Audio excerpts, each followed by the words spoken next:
Magkano ang dagdag gastos mo sa isang linggo? Kung nagmumotor ka, kung nagko-commute, kung nakakotse, iba-iba yan. Pero pare-pareho ang tama. Kain, sahi, delivery, Marinelo Sinuga Boss, magandang araw sa inyong lahat sa ating mini podcast na kung saan hinahati-hati natin ang mga komplikadong issue para maging malinaw, praktikal at pang-araw-araw na pamumuhay. Kung nagbagas ka ngayong linggo, malamang napahinto ka sandali at napaisip, bakit ganito? Hindi lang 60 ang presyo, kundi 80, 90 at minsan papalapit na ng 100 kada litro. Depende sa lugar at sa klase ng fuel. Kung delivery rider ka, ramdam mo yan araw-araw. Kung may maliit kang negosyo na umaasa sa transport, ramdam mo yan sa cost. Kung commuter ka, ramdam mo yan kapag nagtaas ng pamasahe o pamasahe sa tricycle at sa bawat litro ng gasolina sa tangki mo, para bang nabubutasan ang bulsa mo. Ngayon gusto kong itanong sa'yo, saan nga ba napupunta ang bawat pisong binabayad mo sa gasolina? Sa totoo lang, habang tumataas ang presyo ng gasolina, hindi lang ikaw ang nahihirapan, may mga kumikita rin.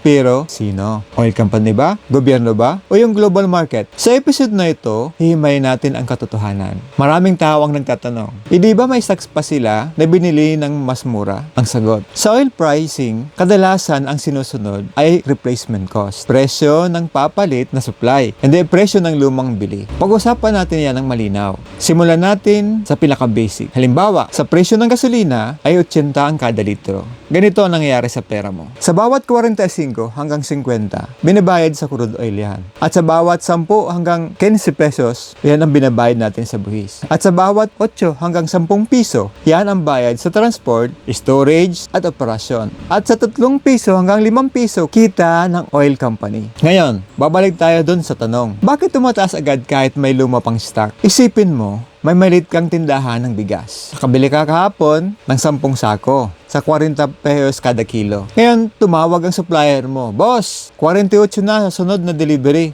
Kung ibibinta mo pa rin ng 40 lahat, maubos ang stock mo, tapos pag reorder mo, wala kang pangbili o sobrang liit ng margin. Kaya, sa maraming negosyo, hindi historical cost ang basihan, kundi replacement cost, presyo ng papalit na supply. Paliwanag po. Hindi ito automatic na tama o mali. Pero, ito ang karaniwang logic kung bakit mabilis mag-react ang pump price sa expectation ng mga sumusunod na shipment. Kaya kung gusto natin ng mas stable, hindi lang kumpanya ang usapan, policy design din. Ang ibig sabihin, hindi lahat ng binabayad mo ay napupunta sa oil company. At mas importante, hindi lang isang faktor ang dahilan ng pagtaas ng presyo. Kahit nasa Pilipinas tayo, global ang presyohan ng langis. Bakit? Kasi karamihan ng petroleum product natin ay imported at nakatali sa world oil price. Presyo ng crude oil at refined products sa international market o palitan ng piso at dolyar. Dahil kadalasan, US dollar ang bayaran sa imports o sa freight at insurance. Diyan pumapasok yung shipping cost, risk premiums. At ang panghuli ay yung supply disruption, kagaya ng gera, bagyo, mga refinery issues, OPEC decision, at kung ano-ano pa. Ipalagay natin, kunwari stable ang world price, pero humina ang peso, pwedeng tumaas pa rin ang dating presyo dito. Kasi, dolyar ang bayaran sa import, tapos kung i-convert sa piso, kaya kahit bumaba ang balita sa crude oil, hindi gaano kalaki ang bagsak ng pump price kung iba ang galaw ng exchange rate at shipping cost. Ngayon, na malinaw na ang global at currency driven, ang malaking parte ng presyo, lumipat tayo sa parte ng direktang lokal at policy-related kagaya ng buhis. Ngayon, pag-usapan natin isang malaking bahagi, buhis o mga taxes. Sa bawat litro ng gasolina, may dalawang pangunahing tax. Nangunguna dyan ang excise tax, fixed. Ang VAT naman, yung 12% percentage tax. Linawin natin.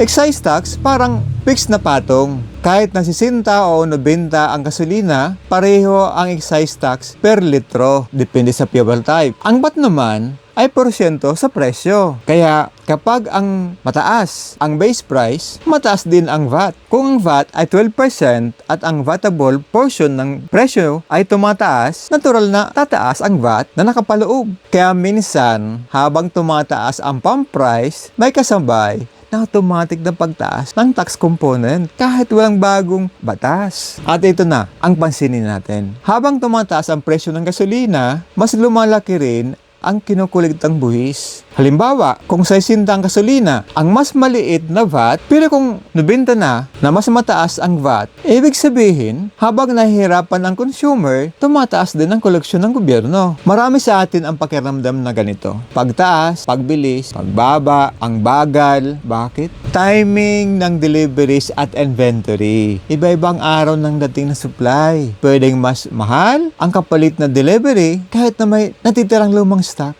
Price adjustment by cycle. Kadalasan, weekly ang malaking galaw ng pump price. Kung bumaba ngayon ang world price, hindi agad ang real time. Ang pagbabago sa pump, ang risk management. Kapag mababa ang market, may mga kumpanya na nag-iingat para hindi sila maipit kung biglaang tumaas ulit sa susunod na shipment. Dito na natin pag-uusapan ang cost na hindi bumababa. Ang sahod, ang kuryente, logistic, rent. Hindi lang yung bumababa kapag bumababa ang crude oil. Hindi ibig sabihin nito na laging may daya. Pero ibig sabihin, komplikado ang chain. At kapag hindi naiintindihan ng public, mas lumalaki ang duda. Kaya mahalaga ang transparency. Isipin natin na parang pie ang nakukuliktang buwis mula sa fuel sa loob ng isang taon. Malaki ito, ramdam at kapag high ang oil prices. At dahil araw-araw tayong gumagamit ng fuel, transport, delivery, logistics, tuloy-tuloy din ang koleksyon. Kaya kapag tumataas ang pump price, mas kapansin-pansin din ang laki ng pie.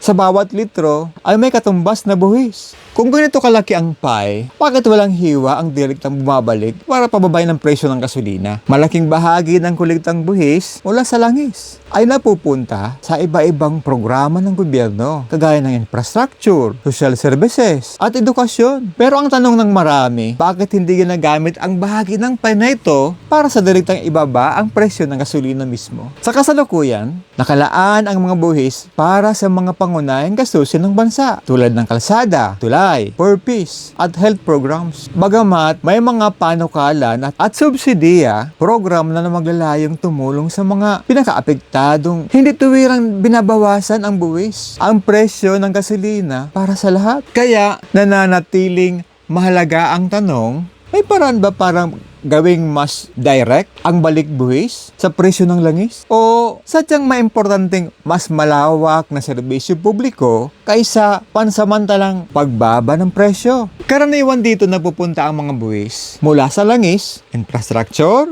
social services, edukasyon, national budget. Halimbawa ang mga proyektong pinupunduhan, kalsada, tulay, purpose, health program. Wala kang makikitang nakareserba sa fuel tax na para sa fuel. Ibig sabihin, hindi automatic na bumabalik ang buwis mula sa langis para pababain ang presyo ng gasolina. Sa halip, ginagamit ito sa mas malawak ng gastusin ng pamahalaan, tulad ng infrastructure, social services, at edukasyon na tumutugon sa pangkalahatang pangangailangan ng bansa. Kaya hindi direktang nakakaapekto ang buwis sa pagbaba ng presyo ng gasolina para sa lahat. Pugkus, tumutulong sa pagpatuloy ng mga pangunahing serbisyo at proyekto ng gobyerno. Ngayon, dito papasok ang isang napakagandang tanong. Kapag sinasabi nating gamitin ang taxes, hindi ibig sabihin na free gas. Ang ibig sabihin, gumawa ng mekanismo na kapag sobrang taas, may sasalo. Kapag sobrang baba, may iipunin. Okay. Ito ang mga practical na opsyon. Una, magkaroon tayo ng buffer fund o price stabilization fund. Kapag mababa ang presyo, mas malaki ang nalilikom. Kapag mataas, may pondo para sa pansamantalang pagbawa sa impact. Ang halimbawa, yung mga targeted discount o temporary tax adjustment na may malinaw na mga rules. O ito pa ang pangalawa, yung strategic oil reserve, yung sa government stocks. Bumili kapag mura, mag-rotate ng stock at maglabas kapag may supply shock para hindi biglang tumatalon ang presyo. O ito pa ang pangatlo, targeted assistance. O itang nandun nyo, hindi yan para sa lahat. Ang fuel voucher o subsidiya ay para sa pinakaapektado, mga kagaya ng public transport, deliveries, farmers, fisher folks. Para hindi sumabog ang presyo ng mga bilihin pero may kapalit. Magandang pakinggan, pero delikado kung walang rules. Kaya kung gagawin nito, kailangan ng safeguard, clear target, kailangan ng mag-ipon, kailangan maglalabas, public reporting, magkano ang pundo, saan ginastos, yung mga independent audit at rotation plan para hindi masirang stock at hindi maging opportunity para sa katiwalian. o korupsyon. Kung may 70% na para sa infrastructure, pwede bang gamitin ito para sa oil depot o para masariling stock ang bansa?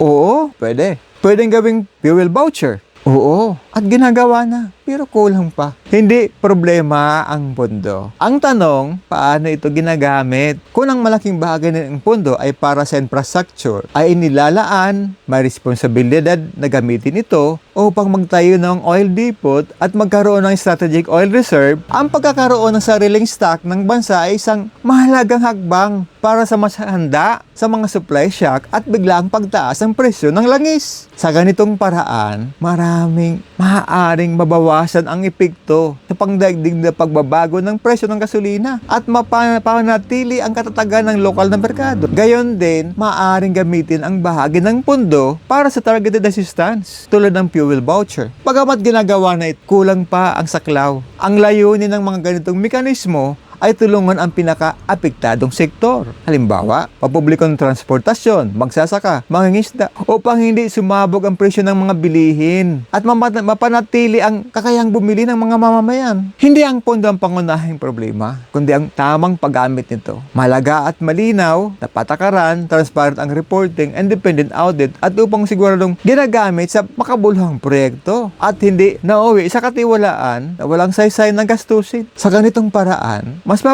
makikinabang ang bayan ng buhis mula sa langis at matutugunan ang tunay na pangangailangan sa panahon ng krisis. Isipin mo ang suspension ng sasakyan. Halimbawa, may rule ang bansa. Kapag may world price na below sa threshold ng ilang linggo, maglagay tayo ng maliit na kontribusyon para sa buffer galing sa tax collection. Pero kapag lumagpas sa high threshold at may supply shock, automatic na ang temporary support na lalabas, hindi dahil trip, kundi dahil nasa rules na. Ang layunin ay maiwasan ang biglaang shock. Ito ang tandaan natin. Importante na may guardrail at mahalaga ang anumang intervention at kung maaari may targeted lamang upang mapangalagaan ang pondo at hindi may kayat na labis sa paggamit. Sa ganitong paraan, napapanatili ng balanse at hindi na sayang ang tulong na hinilaan. Kapag lubak ang daan, hindi mo ramdam agad ang epekto. Ganon din dapat ang manararanasan pagdating sa pagbabago ng presyo ng gasolina, hindi biglaan at hindi masakit para sa mga mamamayan. Bumili kapag mura, mag-ipon, maglabas kapag mahal. Sa ganitong sistema, mas smooth o banayad ang epekto ng pagbabago ng presyo ng gasolina sa tao. Hindi na biglang umaaray sa bawat isa sa tuwing may pagtaas. Dahil ang mekanismo na ang nag-absorb ng impact at tumutulong sa pag-stabilize ng presyo. Dapat matatag. Bilang mamamayan, mahalagang maging mapanuri at aktibong bahagi ng proseso ng pagbuo ng patakaran. Lalo na sa usaping presyo ng gasolina, huwag tayong magpadala sa mga pangako na walang sapat na paliwanag o datos. Dapat nating tanungin, suriin, at mag-demand ng transparency at accountability mula sa mga namumuno. Sa bawat pagbabago ng presyo, dapat nating alamin ang mga mekanismo at pamamaraan na kalkula sino ang nagbabantay at paano na napoprotektahan ang interes ng bayan. Hindi sapat na maging passive, kailangan natin kumilos, magtanong at makilahok para masiguro na ang sistema ay para sa lahat at hindi lamang sa iilan. May transparent formula ba sa pag-compute ng pump price at adjustment? Mahalaga ito para maiwasan ang biglaang shock sa presyo ng gasolina at masiguro na walang labis na pagtaas o pagbaba na nakakaapekto sa lahat. May plano ba para sa strategic reserve o emergency supply? O paano ito i-maintain? Ang ganitong mekanismo ay nag-absorb ng impact ng pagbabago ng presyo at tumutulong sa pag-stabilize ng merkado. O kung gagamit ng buwis para sa buffer, anong trigger at sino ang mag-a-audit? Dapat malinaw ang proseso para mapangalagahan ang pondo at hindi makahikayat ng labis ng paggamit. Kung magbigay ng ayuda, sino ang target? At paano iiwasan ang leakage? Kailangan focus at targeted ang intervention para hindi masayang ang tulong at mapanatili ang balanse ng sistema. Tayong mamamayan ang nagbabayad at tayong mamamayan ang pumipili. Hindi lang ang presyo, kundi pati ang direksyon ng mga polisiya Hindi para sa ilan. Dapat ang benepisyo at proteksyon ay para sa lahat at bawat tanong at paglahok ay hakbang patungo sa mas makatarungan at maayos na sistema sa presyo ng gasolina. Kundi para sa lahat. Alalahanin mo,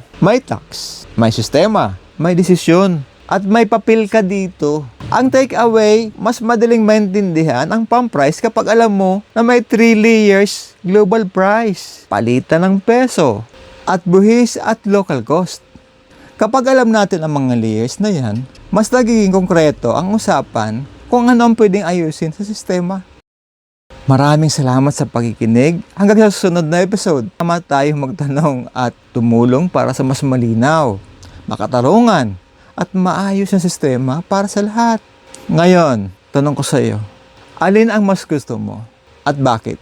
Bawasan ang fuel tax kapag mataas ang presyo? Palitan ang taxes pero gawing transparent?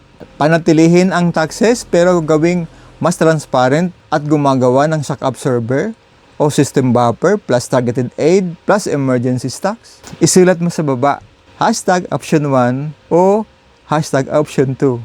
Tapos, sabihin mo ang dahilan mo. Dapat bang bawasan ang tax? O gamitin ito para gumawa ng mas matatag na sistema? Comment mo dyan sa baba. Ako si Joseph, isang sari-sari store owner. At ito ang mini podcast para sa mas malinaw na pag-unawa sa mga bagay-bagay na tumatama sa araw-araw nating gastos. Kung nakakatulong ito, i-follow, i-subscribe mo ang podcast at i-share sa mga kaibigan mong laging may tanong pag tumataas ang gas. Sa susunod na episode, pwede nating pag-usapan bakit lahat ng bilihin sumasabay at paano nagiging domino effect ang transport cost. See you!